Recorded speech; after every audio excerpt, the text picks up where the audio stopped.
username, it'll pick it up and not know what to do with it. If we double click on the username field, we get back the ability to type into it. And then if we were to type in the team we have been using, we see all the different lists that we can get. So let's walk through the website. So the first thing you can do is add a list.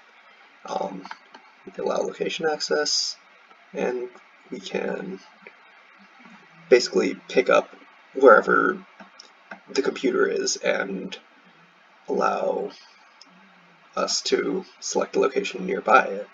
So as I'm in California, this is going to be in California. So let's just say we'll take that as our new location. If we hover, you can see a latitude and longitude. We rename the list by double clicking on it.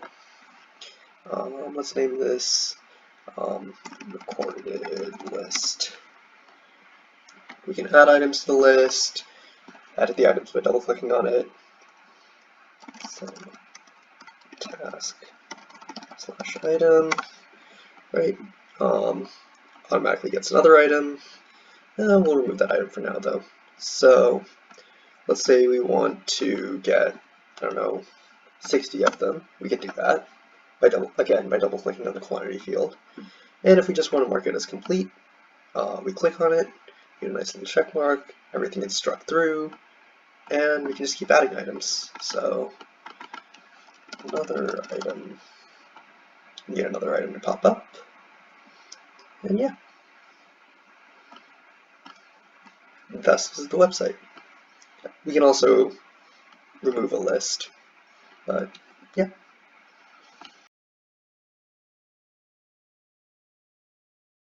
Now we will demonstrate the adding to list functionality.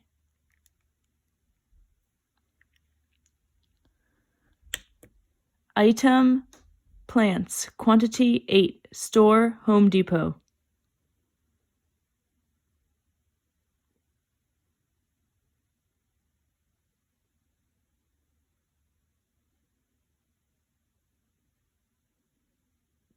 So as you can see, the request was processed. And here you can see that it was added to the list Home Depot, item plants, quantity 8. Now we can press button 1 to go back.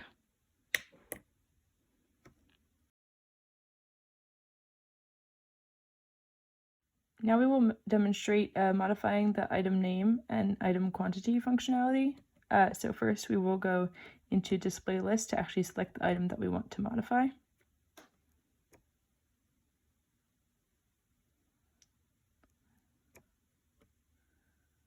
We will modify these chairs. Here we go into modify. Okay. So now we can change the item name by pressing button 2. Name stools. So now it's loading a request. Here we can see that the request was processed, so we can press button 1 to go back.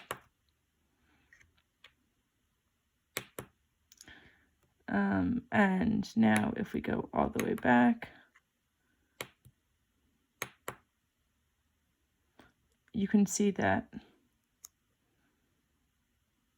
here the name has changed to stools.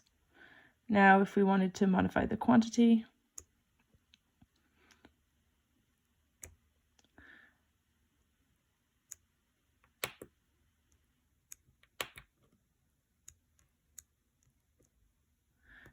we do the same, except that we say quantity, and then the new quantity 7. Once again, it's loading our request. The request has been processed. So now if we go back,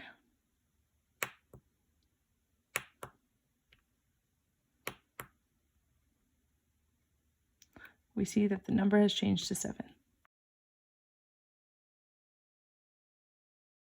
be demonstrating the GPS checkoff and delete functionality of our integrated shopping list system. So the first thing I'm going to do is create a list using my latitude and longitude coordinates of where I am to show that if you press find closest list, it will indeed bring up the list that is nearest to you. So if I add a list and pass in my latitude and longitude as parameters and create it, it will be stored. This can also be done through the website, but for time's sake, I'll do it through Postman, and I can add an item to that list. And so now if I go back to the ESP and I press find closest list,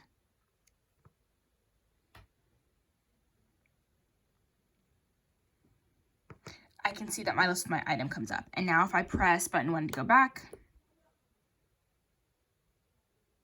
I can see a list of all my lists, and I will just demonstrate the delete and check off with a random list. And so as you see here, we have a list of items with certain things completed. The green are things that are completed and the red is not. So I can select something that has not been completed, for example, a disinfectant, and mark as completed. And now if I go back to display list, and I go back to the list,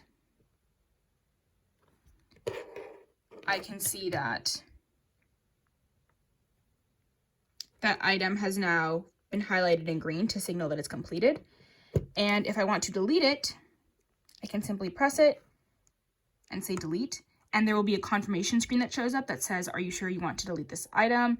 And if you select yes, the item will be deleted, and we can return to home, go back to the list,